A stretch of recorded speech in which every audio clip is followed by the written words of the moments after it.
गुरुदेव भगवान की जय। प्यारे कृष्ण कन्हैया लाल की जय। पद्म पुराण उत्तरखंड।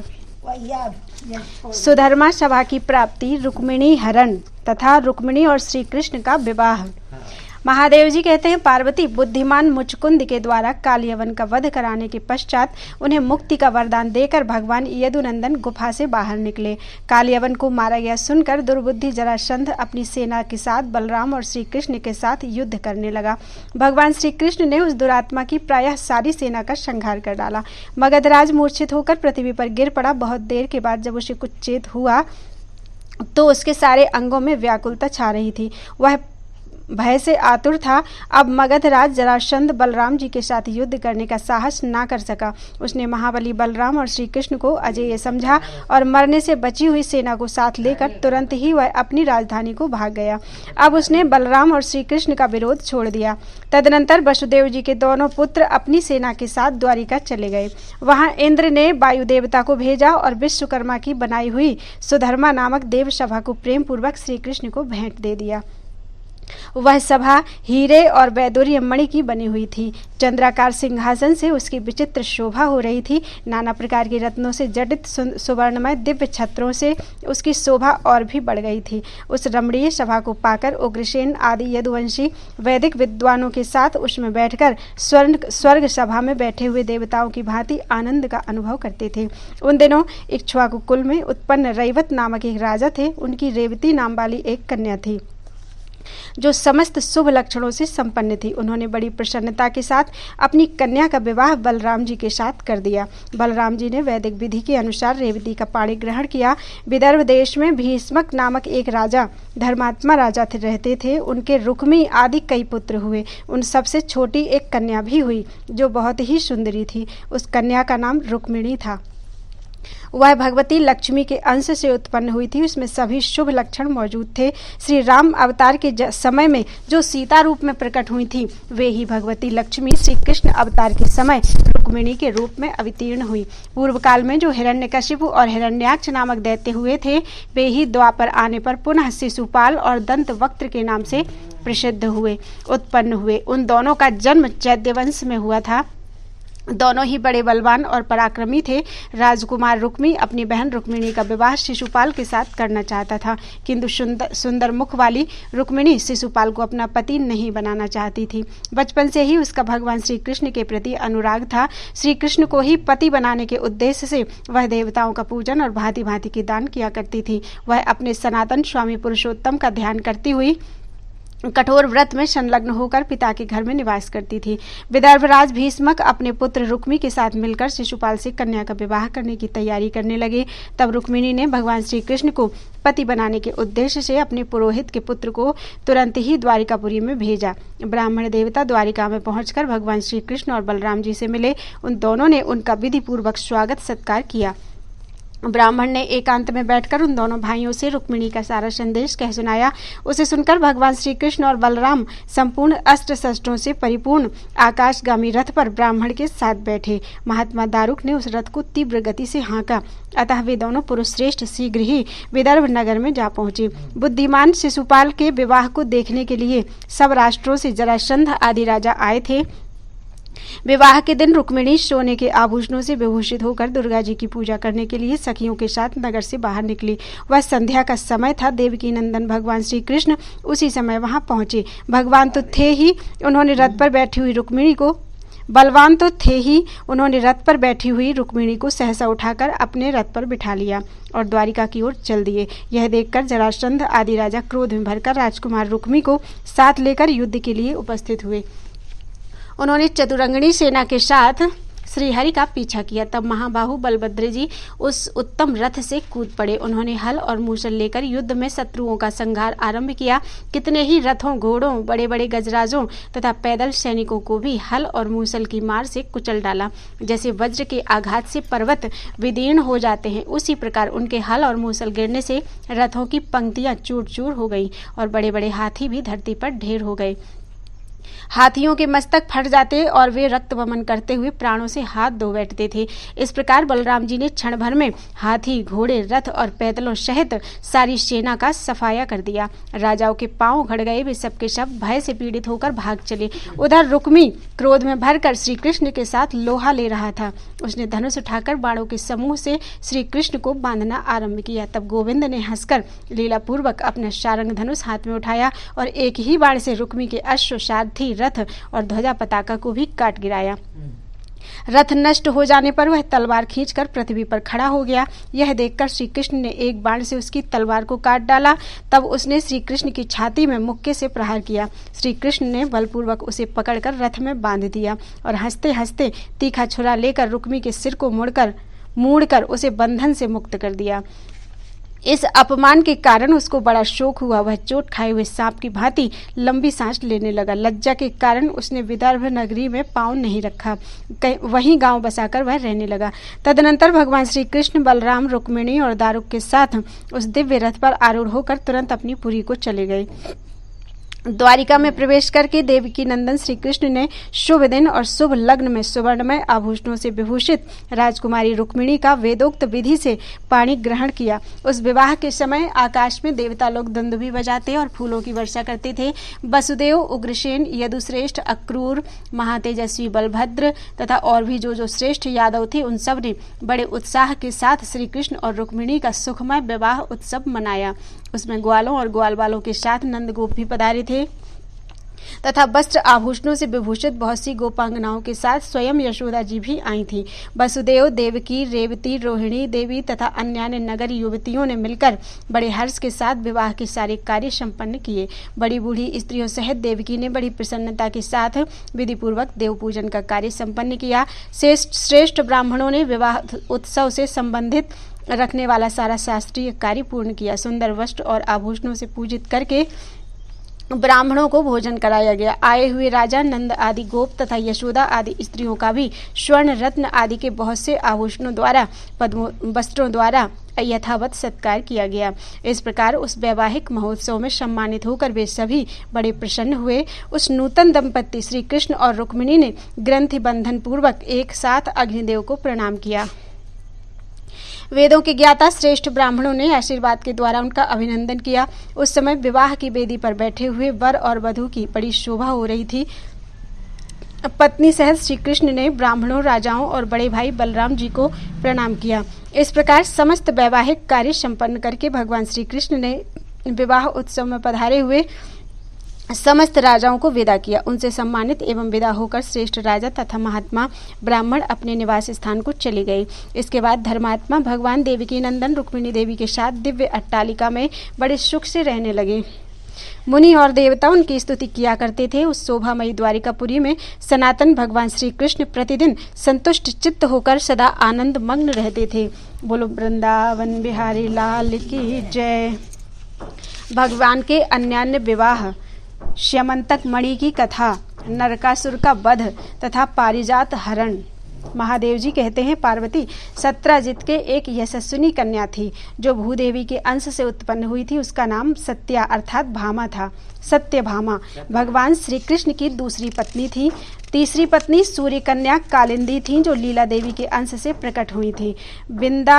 बिंदानुबिंद की पुत्री मित्र विंदा को स्वयंवर से ले आकर भगवान श्री कृष्ण ने उसके साथ विवाह किया।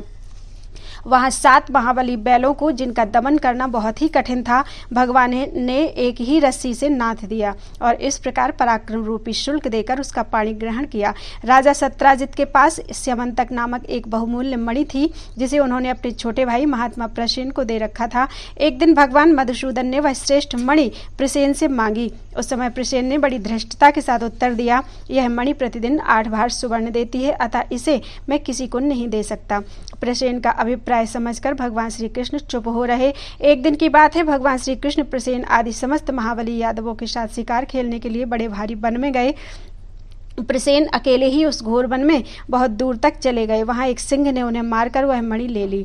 फिर उस सिंह को महाबली जांबवान ने मार डाला और उस मणि को लेकर वे शीघ्र ही अपनी गुफा में चले गए। उस गुफा में दिव्य स्त्रियां निवास करती थीं। उस दिन सूर्यास्त हो जाने पर भगवान वासुदेव अपने अनुचरों के साथ चले। मार्ग में उन्होंने चतुर्थी के चंद्रमा को देख लिया।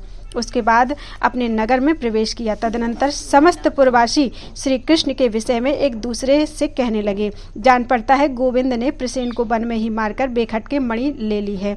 उसके बाद ये द्वारिका में आए।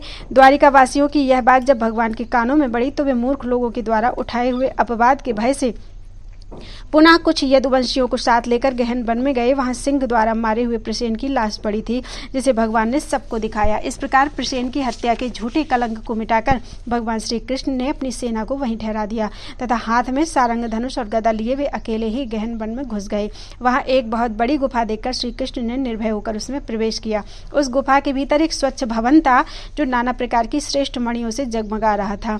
वहां एक धाय ने जांबवान के पुत्र को पालने में सुलाकर ऊपरी भाग में उसके मणि को बांधकर लटका दिया था और पालने को धीरे धीरे लीला पूर्वक डुलाती हुए लोरियां गा रही थी। गाते गाते वह निम्नांकित श्लोक का उच्चारण कर रही थी।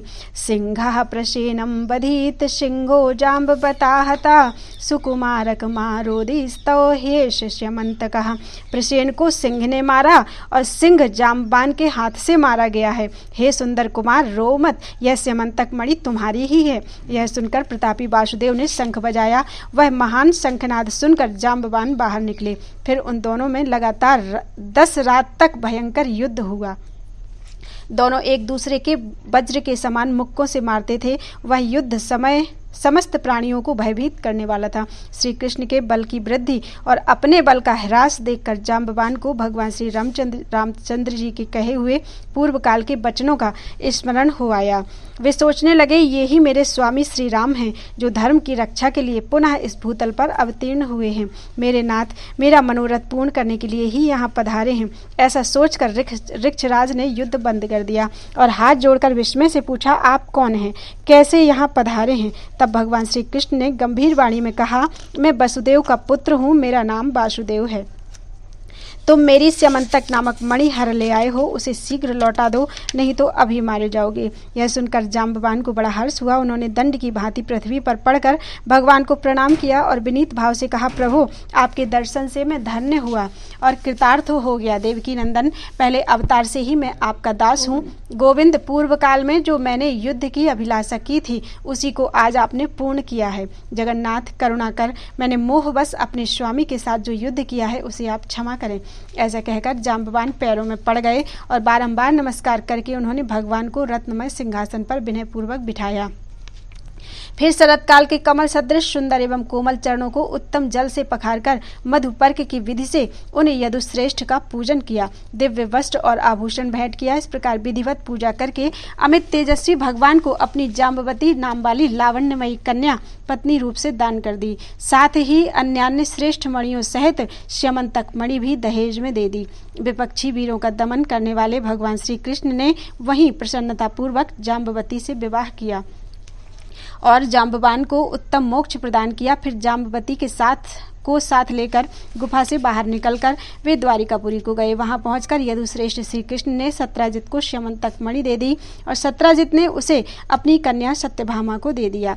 भादों के शुक्ल पक्ष में चतुर्थी को चंद्रमा का दर्शन करने से झूठा कलंक लगता है, अतः उस दिन चंद्रमा को नहीं देखना चाहिए। यदि कदाचित उस तिथि को चंद्रमा का दर्शन हो जाए तो इस स्यमंतक मणि की कथा सुनने पर मनुष्य मिथ्या कलंक से छूट जाता है। मद्रराज की 3 कन्याएं थीं, सुलक्ष्मणा, नग्नजिति और सुशीला। इन तीनों ने स्वयंवर में भगवान श्री कृष्ण का वरण किया और एक ही दिन भगवान ने उन तीनों के साथ विवाह किया। इस प्रकार महात्मा श्री कृष्ण के रुक्मिणी, सत्यभामा, कालिंदी, मित्रविंदा, जाम्बवती, नग्नजिति, सुलक्ष्मणा और सुशीला ये 8 पटरानियां थीं। नरकासुर नामक एक महान पराक्रमी राक्षस था जो भूमि से उत्पन्न हुआ था। उसने देवराज इंद्र तथा संपूर्ण देवताओं को युद्ध में जीतकर देव माता अदिति के 2 तेजस्वी कुंडल छीन लिए थे। साथ ही देवताओं के भांति भांति के रत्न, इंद्र का ऐरावत हाथी, उच्चैःश्रवा घोड़ा, कुबेर के मणिमाणिक्य आदि तथा पद्मनिधि नामक शंख भी ले लिए थे। वह आकाश में विचरण करने वाला था और आकाश में ही नगर बनाकर उसके भीतर निवास करता था। एक दिन संपूर्ण देवता उसके भय से पीड़ित होकर सचिपति इंद्र को आगे करके अनायास ही महान कर्म करने वाले भगवान श्री कृष्ण की शरण में गए। श्री कृष्ण ने भी नरकासुर की सारी चेष्टाएं सुनकर देवताओं को अभयदान देकर विनीतानंदन गरुड़ का स्मरण किया। सर्वदेव वंदित महाबली गरुड़ उसी समय भगवान के सामने हाथ जोड़े उपस्थित हो गए। भगवान सत्यभामा के साथ गरुड़ पर सवार हुए और मुनियों के द्वारा अपनी स्तुति सुनते हुए उस राक्षस के नगर में गए। जैसे आकाश में सूर्य का मंडल देदीप्यमान होता है, उसी प्रकार उसका नगर भी उद्भासित हो रहा था। उसमें दिव्य आभूषण धारण किए बहुत से राक्षस निवास करते थे। वह नगर देवताओं के लिए भी दुर्भेद्य था। भगवान ने उसके कई आवरण देखकर चक्र से उन्हें काट डाला। ठीक उसी तरह जैसे सूर्य अंधकार को नष्ट कर देते हैं। आवरण कट जाने पर समस्त राक्षस सूल उठाए सैकड़ों और हजारों के झुंड बनाकर युद्ध के लिए चले। विजय की अभिलाषा रखने वाले निशाचर, तोमर, भिंदीपाल और पट्टिस आदि अस्त्र शस्त्रों से भगवान श्री कृष्ण पर प्रहार करने लगे। तब भगवान श्री कृष्ण ने भी सारंग धनुष लेकर उनके दिव्य अस्त्र शस्त्रों को काट डाला तथा अग्नि के समान तेजस्वी बाणों से उनका सबका संहार आरंभ किया। इस प्रकार समस्त राक्षस मारे जाकर पृथ्वी पर गिर पड़े। संपूर्ण दानवों का वध करके कमलनयन भगवान पुरुषोत्तम ने पांचजन्य नामक महाशंख बजाया। शंखनाद सुनकर पराक्रमी दैत्य नरकासुर दिव्य रथ पर आरूढ़ होकर भगवान से युद्ध करने के लिए आया। उन दोनों में अत्यंत भयंकर घमासान युद्ध हुआ जो रोंगटे खड़े कर देने वाला था। वे दोनों बरसते हुए मेघों की भांति हजारों बाणों की झड़ी लगा रही थी। इसी बीच में सनातन भगवान वासुदेव ने अर्धचंद्राकार बाण से उस राक्षस का धनुष काट दिया और उसकी छाती पर महान दिव्यास्त्र का प्रहार किया। उससे हृदय विदीर्ण हो जाने से के कारण वह महान असुर पृथ्वी पर गिर पड़ा। तब भूमि की प्रार्थना से भगवान श्री कृष्ण उस राक्षस के समीप गए और बोले, तुम कोई वर मांगो। यह सुनकर राक्षस ने गरुड़ पर बैठे हुए भगवान श्री कृष्ण से कहा, संपूर्ण भूतों के स्वामी श्री कृष्ण, मुझे वरदान की कोई आवश्यकता नहीं है, फिर भी दूसरे लोगों के हित के लिए आपसे एक उत्तम वर मांगता हूँ। मधुसूदन, जो मनुष्य मेरी मृत्यु के दिन मांगलिक स्नान करे उन्हें कभी नरक की प्राप्ति ना हो। याद करें स्नान कौन था? शंख। नरकासुर की बात हो रही है। उसने वरदान मांगा था, हे मधुसूदन, जो मनुष्य मेरी मृत्यु के दिन मांगलिक स्नान करे उन्हें कभी नरक की प्राप्ति ना हो। नरक चतुर्दशी को। ये नरक चौदस को एवमस्तु कहकर भगवान ने उसे वह वर दे दिया। नरकासुर ने ब्रह्मा और शिव आदि देवताओं द्वारा पूजित वज्र एवं वैदूर्य मणि से बने हुए नूपुरों से सुशोभित तथा शरत काल के खिले हुए कमल सदृश कोमल भगवत चरणों का दर्शन करते हुए अपने प्राणों का परित्याग किया और श्रीहरि का सारूप्य प्राप्त कर लिया। तदनंतर संपूर्ण देवता और महर्षि आनंदमग्न होकर भगवान के ऊपर फूलों की वर्षा और स्तुति करने लगे। इसके बाद कमलनयन श्री कृष्ण ने नरकासुर के नगर में प्रवेश किया। उसने बलपूर्वक जो देवताओं का धन लूट लिया था वह सब उन्हें वापस कर दिया। देव माता अदिति के दोनों कुंडल, उच्चैःश्रवा घोड़ा, ऐरावत हाथी और दीप्तिमान मणिमय पर्वत, ये सारी वस्तुएं भगवान ने इंद्र को दे दी। बलवान नरकासुर ने समस्त राजाओं को जीतकर सभी राष्ट्रों से जो 16,000 कन्याओं का अपहरण किया था, वे सब की सब उसके अंतःपुर में कैद थी। सैकड़ों कामदेव की शोभा को तिरस्कृत करने वाले महापराक्रमी श्री कृष्ण को देखकर उन सब ने उन्हें अपना पति बना लिया। तब अनंत रूप धारण करने वाले भगवान गोविंद ने एक ही लग्न में उन सब का पाणी ग्रहण किया। नरकासुर के सभी पुत्र पृथ्वी देवी को आगे करके भगवान गोविंद की शरण में गए। तब दयानिधान भगवान ने उन सब की रक्षा की और पृथ्वी के वचनों का आदर करते हुए उन्हें नरकासुर के राज्य पर स्थापित कर दिया। तत्पश्चात उन सभी सुंदरी स्त्रियों को इंद्र के विमान पर बैठाकर देवदूतों के साथ द्वारिका में भेज दिया। इसके बाद सत्यभामा के साथ गरुड़ पर आरूढ़ होकर भगवान श्री कृष्ण देव माता का दर्शन करने के लिए स्वर्गलोक में गए। अमरावतीपुरी में पहुंचकर महाबली श्री कृष्ण पत्नी सहित गरुड़ से उतरे देवताओं की वंदनीय माता अदिति के चरणों में उन्होंने प्रणाम किया। पुत्र वत्सला माता ने भगवान को दोनों हाथों से पकड़कर छाती से लगा लिया और एक श्रेष्ठ आसन पर बिठाकर उन्हें भक्तिपूर्वक भगवान का पूजन किया। तत्पश्चात आदित्य, वसु, रुद्र, इंद्र आदि देवताओं ने भी परमेश्वर का यथा योग्य पूजन किया। उस समय यशस्विनी सत्यभामा सची के महल में गई। वहां इंद्राणी ने उन्हें सुखमय आसन पर बिठाकर उनका भली भांति पूजन किया। उसी समय सेवकों ने इंद्र की प्रेरणा से पारिजात के सुंदर फूल ले जाकर सची देवी को भेंट दिए। सुंदरी सची ने उन फूलों को लेकर अपने काले एवं चिकने केशों में गूंथ लिया और सत्यभामा की अवहेलना कर दी। उन्होंने सोचा ये फूल देवताओं के योग्य हैं और सत्यभामा मानुषी हैं, अतः ये फूल इन फूलों की अधिकारिणी नहीं है। ऐसा विचार करके उन्होंने वे फूल सत्यभामा को नहीं दिए। सत्यभामा क्रोध में भरकर इंद्राणी के घर चली गई और अपने स्वामी के पास आकर बोली, यदुश्रेष्ठ, उस सची को परिजात के फूलों का बड़ा घमंड है। उसने मुझे दिए बिना ही सब फूल अपने ही केसों में धारण कर लिए हैं। सत्यभामा की यह बात सुनकर महाबली वासुदेव ने पारिजात का पेड़ उखाड़ लिया और उसे गरुड़ की पीठ पर रखकर वे सत्यभामा के इस साथ द्वारिकापुरी की ओर चल दिए। यह देखकर देवराज इंद्र को बड़ा क्रोध हुआ और वे देवताओं को साथ लेकर भगवान जनार्दन पर अस्त्र शस्त्रों की वर्षा करने लगी, मानो मेघ किसी महान पर्वत पर जल की बूंदें बरसा रहे हों। भगवान श्री कृष्ण के चक्र और गरुड़ जी के पंखों की मार से देवता परास्त हो गए और इंद्र भयभीत होकर गजराज ऐरावत से नीचे उतर पड़े तथा गदगद वाणी से भगवान की स्तुति करके बोले, श्री कृष्ण, यह पारिजात देवताओं के उपभोग में आने योग्य है। पूर्व काल में आपने ही इसे देवताओं के लिए दिया था, अब यह मनुष्य लोक में कैसे रह सकेगा। तब भगवान ने इंद्र से कहा, देवराज, तुम्हारे घर में सची ने सत्यभामा का अपमान किया है। उन्होंने इनको पारिजात के फूल ना देकर स्वयं ही उन्हें अपने मस्तक में धारण किया है, इसलिए मैंने पारिजात का अपहरण किया है। मैंने सत्यभामा से प्रतिज्ञा की है कि मैं तुम्हारे घर में पारिजात वृक्ष लगा दूंगा, अतः आज यह पारिजात तुम्हें नहीं मिल सकता। मैं मनुष्यों के हित के लिए उसे भूतल पर ले जाऊंगा। जब तक मैं वहां रहूंगा मेरे भवन में पारिजात भी रहेगा। परमधाम पधारने पर तुम अपनी इच्छा के अनुसार इसे ले लेना। इंद्र ने भगवान को नमस्कार करके कहा, अच्छा ऐसा ही हो। यूं कहकर वे देवताओं के साथ अपनी पुरी में लौट गए और भगवान श्री कृष्ण सत्यभामा देवी के साथ गरुड़ पर बैठकर द्वारिकापुरी में चले गए। उस समय मुनिगण उनकी स्तुति करते थे। सर्वव्यापी भगवान श्रीहरि सत्यभामा के निकट देववृक्ष पारिजात की स्थापना करके समस्त भार्याओं के साथ विहार करने लगे। विश्वरूपधारी मधुसूदन रात्रि में इन सभी पत्नियों के घरों में रहकर उन्हें सुख प्रदान करते थे। बोलो वृंदावन बिहारी लाल की जय।